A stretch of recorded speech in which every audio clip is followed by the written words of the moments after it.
بسم الله الرحمن الرحيم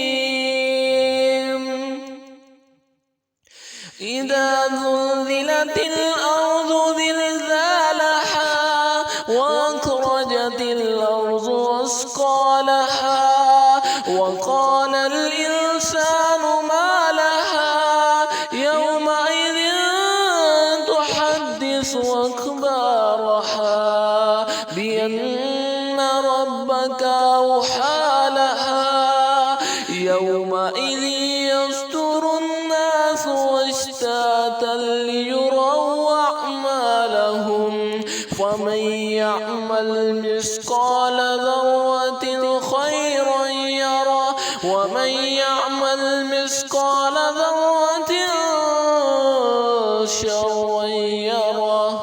صدق الله.